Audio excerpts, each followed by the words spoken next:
Washington's Perilous War for Hegemony. Dr. Roberts, thank you for being with us today. I'm pleased to be with you. Let's look first at the topic of Greece and everything that has been happening to the country in recent years. You have written that Greece is under foreign occupation. Explain to our listeners why you believe this is the case. Well, Greece is being looted like a colony of the private banks, which is what it is. Previous Greek governments accepted bribes to indebt Greece to private banks.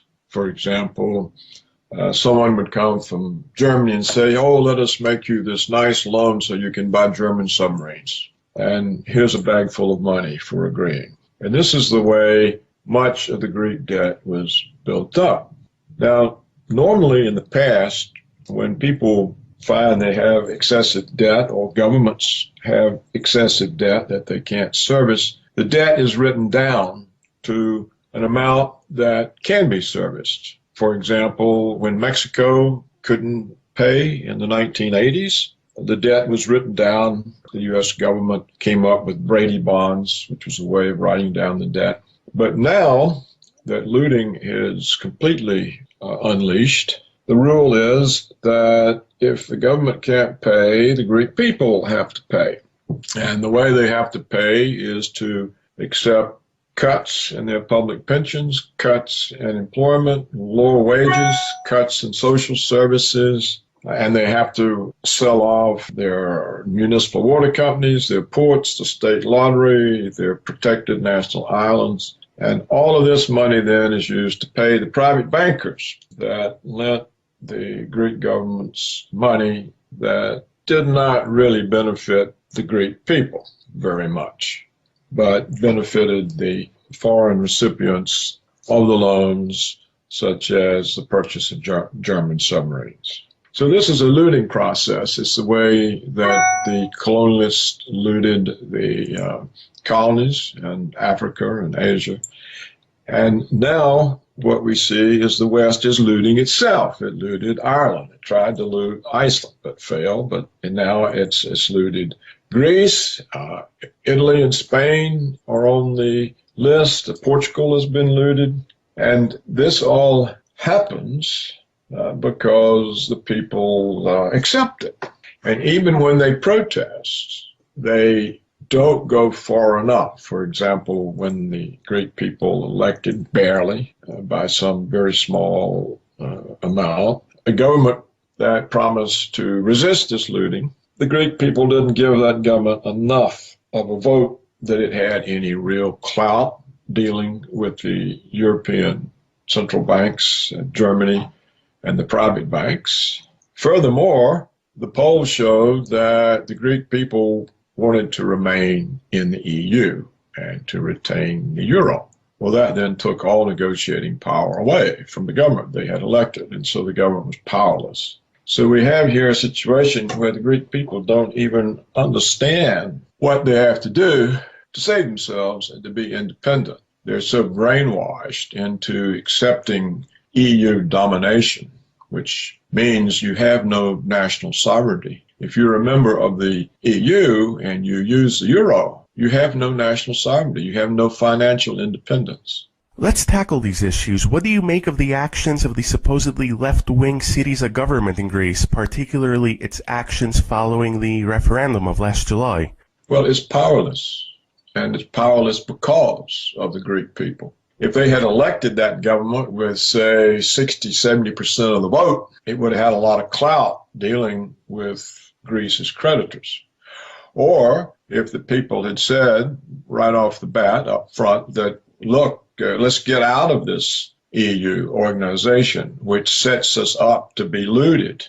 We don't want to be in that. We don't want the euro. We want our national sovereignty back. You don't have national sovereignty if you don't have your own central bank that can create money to lend to the government. And they didn't do any of that. And so the government is powerless. It can't do anything. It's subject to blackmail, and it collapsed.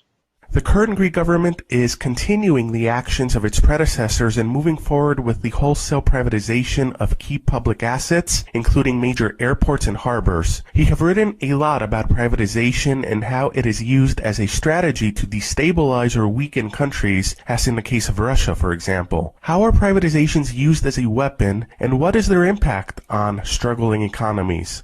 Well, when a national resource is privatized, the revenues from that resource pass outside the hands of the government to private parties. So it depletes the government of revenues. For example, if the Greek National Lottery is privatized, then those profits from the lottery go to the private owners. They're no longer feeding into the government's budget. Now, if these private owners are foreigners, as will be the case for almost all of the Greek privatizations, the revenues not only leave the government budget, they leave the country. And so privatization is a way of diverting Greek revenue sources into foreign private hands. To agree to this is to accept being a colony, essentially a slave state, which is what Greece now is. It's a slave state of the Northern European banks. We are speaking with author, columnist, and former Assistant Secretary of the United States Treasury, Paul Craig Roberts, here on Dialogos Radio. And Dr. Roberts, we hear a lot about Greece's debt. In your view, is Greece's debt sustainable or even legitimate? And how do the IMF and the Western powers use debt as a means to loot these countries? Governments get in debt, often with bribes, false promises.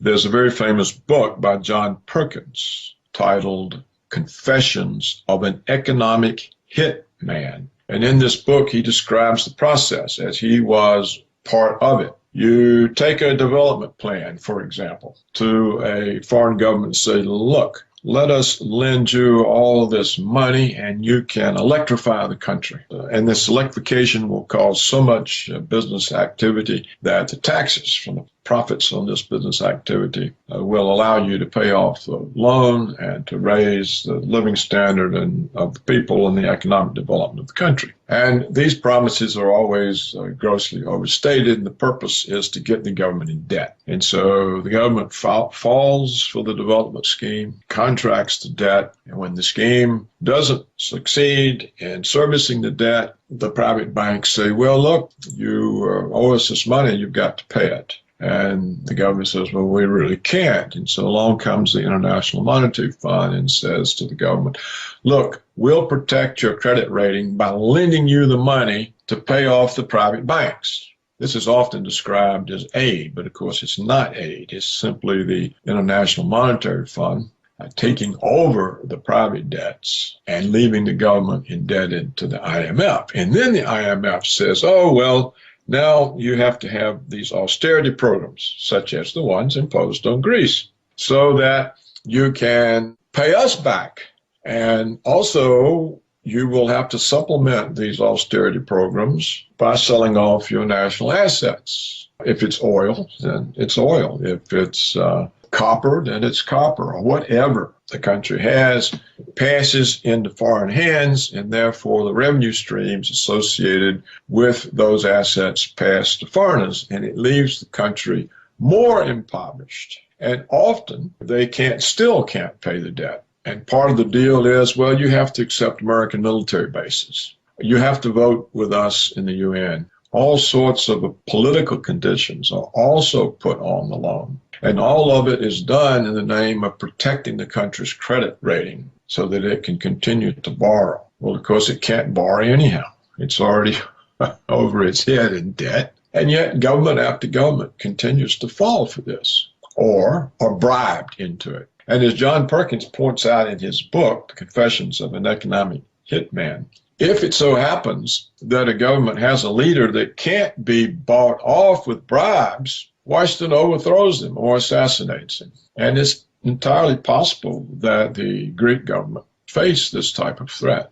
You mentioned your belief that Greece, and in particular the Greek people, should demand an exit from the Eurozone and the European Union. In your view, would Greece have any chance of recovery remaining within the framework of the Eurozone and the European Union, as the Greek government and economists like Yanis Varoufakis have insisted?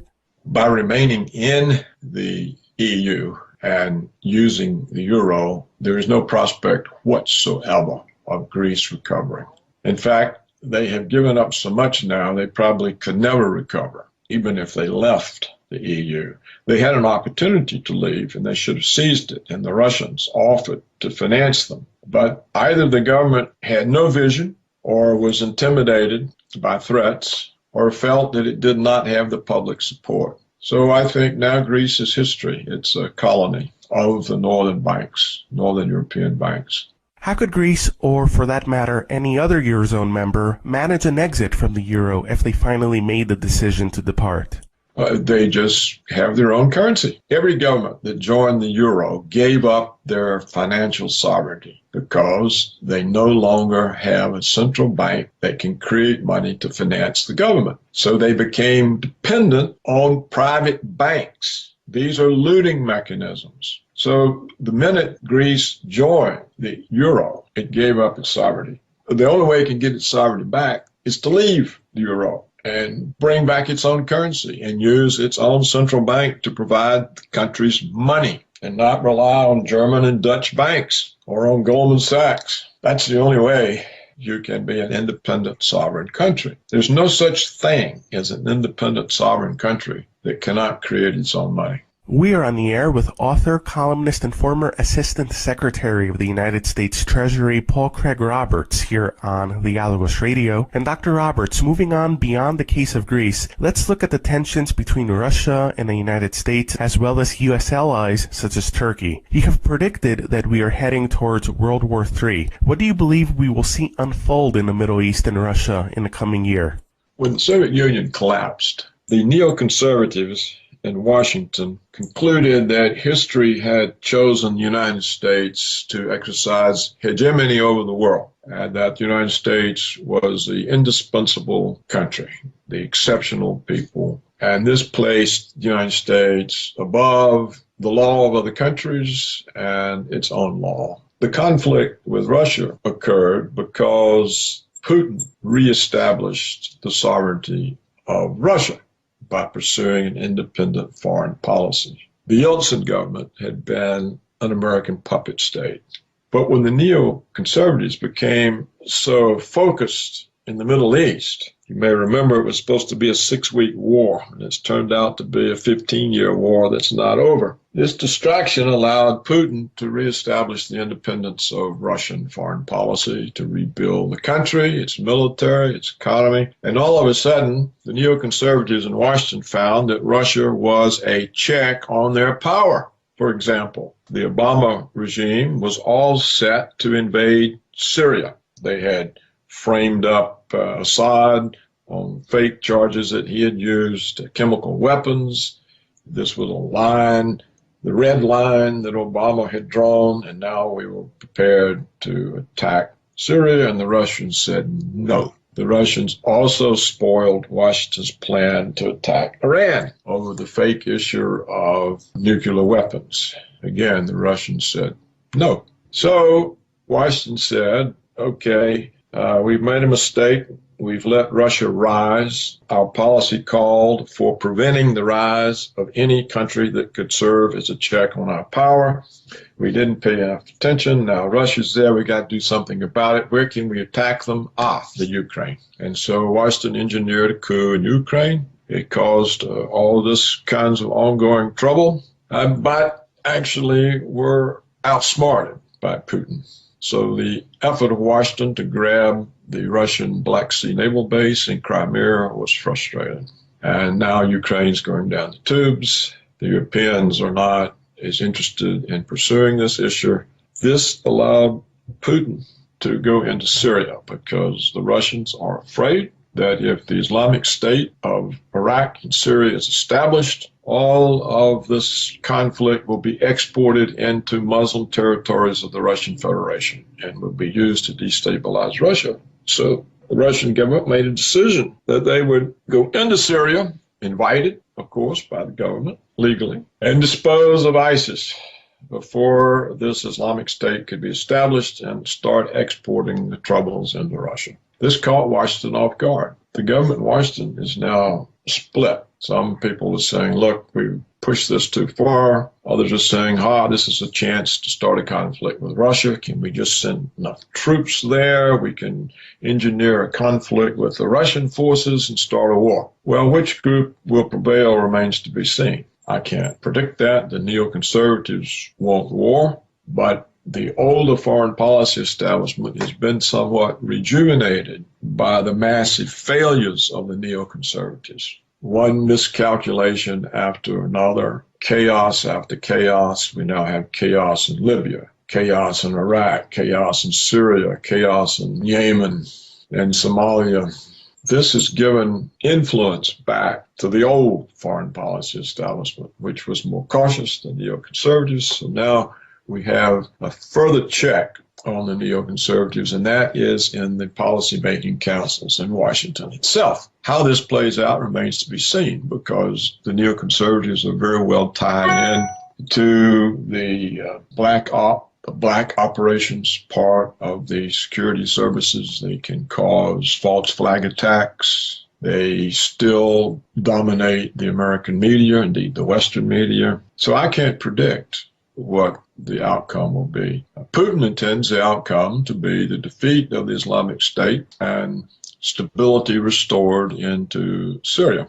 We are on the air with author, columnist, and former Assistant Secretary of the United States Treasury, Paul Craig Roberts, here on Legalogos Radio. And Dr. Roberts, back in the United States, you have insisted that the economic figures being provided by the U.S. government and the Obama administration are phony, specifically referencing the country's payroll figures and unemployment rate. Why do you argue this is the case, and what do the real economic figures show? Well, it's a known fact. First of all, let's take the consumer price level, or the measures of inflation. Over time, the way the government measured inflation has fundamentally altered. Formerly, there was a fixed basket of goods. The items in the basket were weighted according to an estimate of their percentage of consumer expenditures. And so if an item went up, then the index would go up by the weight of that item in the basket of goods, so that you had a measure of a constant standard of living.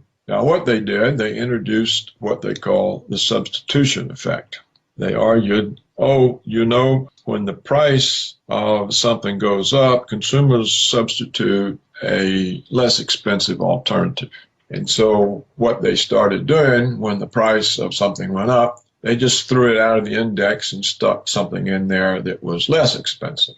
For example, if the price of a superior cut of meat, a superior steak, goes up, they take that out and they put in a lower grade cut of meat. And in that way, they have changed the index from measuring a constant standard of living to one that measures a declining standard of living. They did this in order to avoid having to pay cost of living adjustments on the Social Security pensions. So that's one way they understate the inflation. The other way they understate the inflation, they say, well, not all price rises are price rises. Some are quality improvements. That's, of course, true. Sometimes the price of something goes up because of a great improvement in the quality. On the other hand, it's still a price rise. The consumer is still faced with a price rise, and therefore it does cut in to the consumer's real income. Furthermore, once you start this, once you say that, it's not a price increase, it's a quality improvement, you can spread it to everything. All of a sudden, every price increase becomes a quality improvement. And this is the other way they understate the inflation. So the inflation measures no longer measure inflation. For example, we're told we have zero or even negative inflation. But if you measure the inflation the way the U.S. government previously measured it before these so-called reforms, the current rate of inflation in the United States is between 8 and 9% yearly. So that you see a rapid deterioration year over year in the real incomes of the American people. so that you see the inability of the economy to maintain a growth in aggregate demand. Now, what did they do with employment? Oh, and by the way, if you understate the measure of inflation, when you adjust the nominal gross domestic product for inflation, you can produce real growth simply because you undercount inflation. So inflation becomes a source of real growth. And that is how they show that the economy is growing 2 or 3%. It's really growing not at all. It actually probably is declining. It probably has been since the downturn in December of 2007. Now, how do they measure employment? Again, we have, according to the government, now a 4.9% rate of unemployment. This rate of unemployment does not count any discouraged workers. Suppose you've been out of employment for months and months, and you can't find a job. To search for a job is expensive. It's not free. It has a cost. You're out of income. You've searched and searched. There are no jobs to be found. You give up. You're no longer counted as unemployment. So all discouraged workers who are not currently searching for jobs are not counted in the 5% unemployment figure. The government has a second measure of unemployment that is never reported in the headline news or emphasized in the financial press. This second measure, known as U6, counts short-term discouraged workers. And if you add the short-term discouraged workers, and short-term means less than 1 year. So if you have been discouraged for less than 1 year, you're counted as part of the second measure of unemployment, U6. And that rate of unemployment is double the reported rate. It's 10%. Now, if you add in the long-term discouraged workers, which no longer does any government measure include those, but if you add in the long-term discouraged workers, the current rate of unemployment in the United States right now is 23%. This is a multiple of the headline reported number of 5% or 4.9%. How do we know this? We know this because John Williams of shadowstats.com continues to measure long-term unemployment according to the methodology that the U.S. government used to measure it before it abandoned it. And so those are the ways that they create the image of economic success when really there is serious economic deterioration. We can see other signs of this economic deterioration. For example, recently, the Federal Reserve itself reported that 50%, that is 1/2 of all Americans who are 25 years old, currently live at home with their parents. Now, a 25-year-old person is a person who would normally be in the workforce living an independent existence, but they can't find jobs sufficient in pay to support an independent existence. So that we now have the youth of America, half of the youth. This includes university-educated people who cannot establish independent households, which means they can't get married, they can't take a mortgage and buy a home. They can't buy home furnishings and appliances. They have to live at home in their childhood rooms. So that also is inconsistent with a 4.9% unemployment rate. Also inconsistent is the decline in the labor force participation rate. It has been plummeting ever since the so-called recovery. Now, as every economist knows, when you have an economic recovery, the labor force participation rate rises because more people enter the labor force looking for the good jobs. So it's literally impossible to have an economic recovery when the participation in the labor force is declining. And yet that's what the data shows. It shows the labor force participation rate. For example, in 2006, it was 66 or 67%. Now it's something like 62.7%. So this is the first alleged economic recovery in history in which the participation of the labor force is declining. Now, with the presidential election coming up in the United States, what do you make of the candidates that are out there? And do you believe any of them offer any hope for a change of political, economic, or foreign policy direction? No, not really. Two of the candidates have the possible potential of that. For example, this Bernie Sanders, the Democrat, he's different he's not exactly a member of the establishment. I think he realizes there are a lot of problems, and I think he's more inclined to represent the people than the powerful economic interest groups. On the Republican side, this character, Donald Trump, is also very different. He's not a member of the political establishment either. And people like him because when he says outrageous things, he doesn't apologize. He comes across as strong and forceful and against Washington. And so he's popular. Now, I don't think either can be elected because the establishments would not accept them. So you will have the Democratic establishment conspiring against Bernie Sanders, and you will have the Republicans conspiring against Trump. And they will use the media against them and all kinds of other dirty tricks. So it would be very difficult for the people to put in office someone that the establishments of the two political parties don't want. Even if they were to be elected, I don't think they could change anything. And the reason is that neither is the product of a movement. There's not a movement behind Trump or a movement behind Bernie Sanders. There's not a body of people that either knows to draw on to staff the government to bring about the change. If, for example, Trump represented a movement that had been going on for years, and he was aware of policy, and he knew what needed to be done, and he knew the people that he could appoint that would do that, and he was able to get the Senate to confirm them in office, then you could have some change. And the same for Sanders. If he had a movement behind him, knew who he could trust to implement the policies, but neither of them have this. And so when they get there, who do they appoint? I mean, the government is not run by presidents. It's run by several hundred assistant secretaries. And they have nominal bosses called cabinet secretaries. Who are these people? Where would they come from? Trump doesn't know. Bernie Sanders doesn't know. And so they would be staffed up with the usual Washington crowd. And when you get elected, you're excited and you want to get going, and you've got to get all these appointees through the Senate. So you end up having to appoint the people the Senate's going to confirm. Otherwise, you never have a government. So unless the revolution also changed the Senate such that they would say, yes, let's appoint these people who will bring change and undermine all of our relationships with the power structure, the people who give the political contributions that keep us in office. Let's wreck all that and appoint somebody who's going to make change.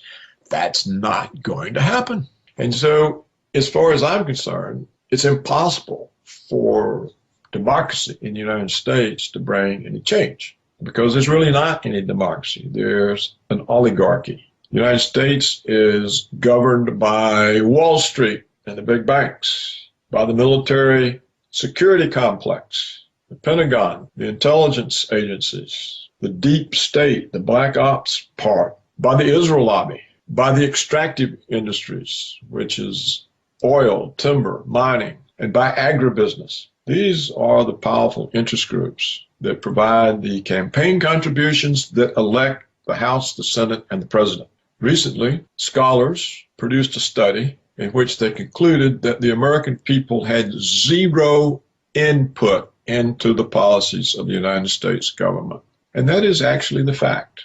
So for change to come to United States politics, I think it will come from failure and collapse. It will come from outside the system. It'll come from the system's failures, from a deep and long-lasting depression, from a massive military defeat or a massive foreign policy failure that cannot be disguised, such as the neoconservatives may be creating for themselves with the conflict that they are trying to bring to Russia and China. The United States is not a match for an alliance between Russia and China. So this is a conflict that could cause the type of failure in Washington that would bring change. And an economic collapse can cause the sort of failure that would bring change in Washington. But it's not going to happen from domestic politics or from the rise of an indigenous leader. First of all, the deep state wouldn't permit the rise of such a leader. He would simply be assassinated, and they would blame some kook.